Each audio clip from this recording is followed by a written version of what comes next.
Dari ilustrasi yang kita lihat, mengapa ya siswa-siswi tersebut terlihat tersengal-sengal? Organ apa saja yang berperan dalam peristiwa tersebut? Jadi, organ yang berperan dalam ilustrasi tersebut adalah paru-paru. Untuk penjelasannya, mari kita saksikan animasi berikut ini. Itu bernapas. Bernapas adalah menghirup oksigen dan mengeluarkan karbon dioksida serta uap air. Organ yang berperan adalah paru-paru. Bagaimana sih kita bisa bernapas? Jadi, pada saat kita bernapas, ada 5 bagian yang kita lewati. 1. Hidung.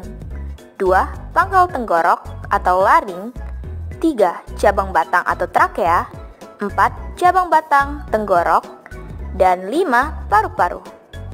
Melalui hidung, udara masuk dan keluar. Namun, udara masuk dan keluar juga bisa melalui mulut loh. Udara yang masuk melalui hidung tadi langsung menuju pangkal tenggorok atau laring. Laring menghubungkan batang tenggorok atau trakea.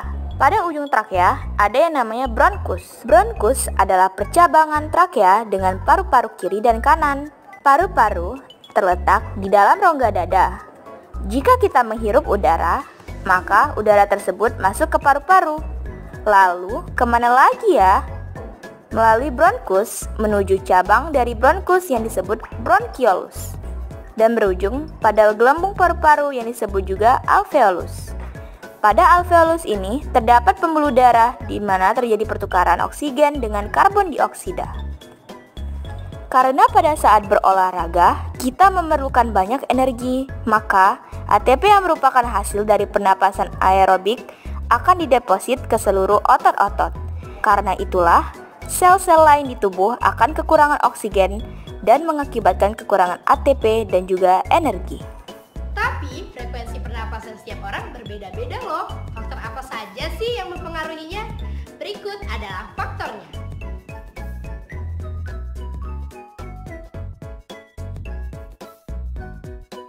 Mengapa ya siswa dan siswi tersebut terlihat berkeringat? Organ apa saja ya yang berperan dalam peristiwa tersebut?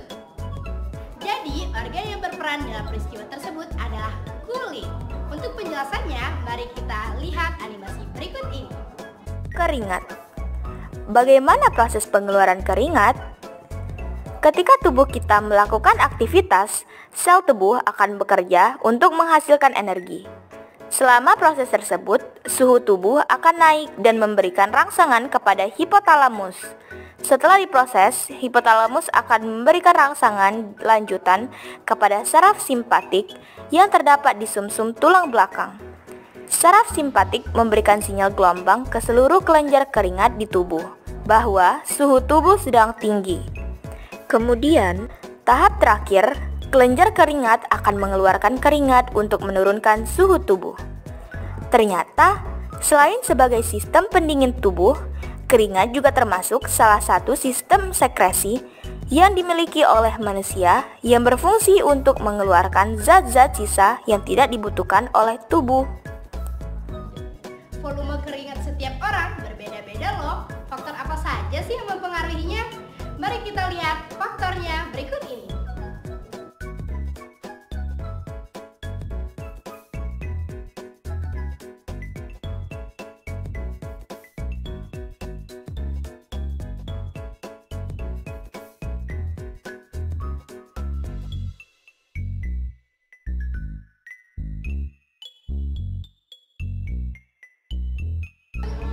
Tadi larinya capek banget ya. Iya, mana panas banget. Kayaknya rasanya aku mau pipis aja deh.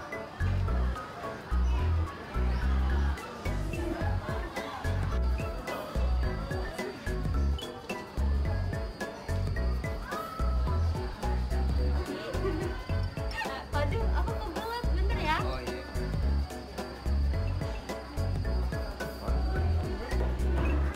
Kebelet lah. Dalam ilustrasi tersebut, siswa dan siswi terlihat buang air kecil, tetapi salah satu siswa buang air kecilnya secara berlebihan. Mengapa bisa demikian? Organ apa sih yang berperan dalam peristiwa tersebut? Organ yang berperan dalam peristiwa tersebut adalah hati dan ginjal. Untuk penjelasannya, mari kita simak melalui animasi berikut.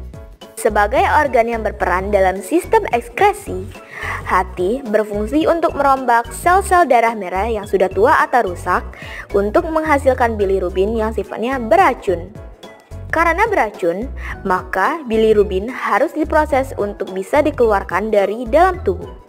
Salah satunya yaitu dikeluarkan bersamaan dengan urin. Pertama-tama, di dalam hati, sel-sel darah merah yang sudah rusak akan dirombak. Kandungan hemoglobin pada sel darah merah yang sudah rusak lalu diuraikan menjadi senyawa hemin dan protein globin. Nah, hemoglobin sendiri merupakan protein pada sel darah merah yang berfungsi untuk mengikat oksigen. Protein globin hasil perombakan sel darah merah lalu akan diuraikan menjadi asam amino yang bisa digunakan untuk membentuk sel darah merah baru. Sementara itu, senyawa hemin atau heme akan diubah menjadi biliverdin dan zat besi. Zat besinya akan dibawa ke sumsum merah tulang untuk dipakai membentuk hemoglobin baru. Sementara biliverdinnya akan diubah menjadi bilirubin. Nah, bilirubin ini lalu akan ditambahkan oleh hati ke dalam cairan empedu. Empedu kayak gimana tuh? Jadi, empedu merupakan cairan berwarna kehijauan yang berperan dalam pencernaan lemak di usus halus.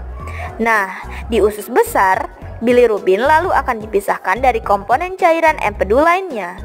Bilirubin tersebut lalu akan diproses lebih jauh membentuk starkobilin yang menjadi zat warna feses dan urobilinogen. Urobilinogen inilah yang selanjutnya dibawa ke ginjal dan diubah menjadi urobilin. Urobilin lalu diekskresikan bersamaan dengan urin sebagai zat warna urin. Tahap pembentukan urin dimulai dengan tahap filtrasi. Sel darah, air, garam, nutrisi, dan urea yang terdapat pada arteri akan masuk ke ginjal pada glomerulus. Dalam hal ini, glomerulus berperan sebagai alat penyaring zat-zat. Yang dapat melewati saringan glomerulus adalah zat-zat yang bermolekul kecil seperti air, garam, urea, amonia, dan gula dengan filtrat glomerulus. Filtrat glomerulus masuk ke kapsula Bowman untuk ditampung sementara dan diteruskan ke tubulus proksimal. Di dalam tubulus proksimal akan terjadi tahapan reabsorpsi, yaitu penyerapan kembali terhadap zat-zat yang masih diperlukan oleh tubuh dan diangkut melalui vena. Sedangkan zat-zat yang tidak dapat diserap akan menjadi urin primer. Urin primer masuk ke dalam tubulus distal dan akan terjadi proses augmentasi, yaitu penambahan zat-zat yang tidak diperlukan dalam urin primer, sehingga menjadi urin sekunder. Dan urin sekunder ditampung di tubulus kolekta, kemudian diteruskan ke uretra dan ditampung kembali di kantong kemih, sebelum kemudian dikeluarkan dari tubuh melalui uretra. Lantas gimana sih cara menjaga kesehatan sistem ekskresi kita? Caranya cukup mudah loh, dengan istirahat yang cukup, minum banyak air, menjaga pola makan, dan tidak merokok. Ya, berakhir sudah pembelajaran kita. Jangan lupa jaga kesehatan ya, bye-bye.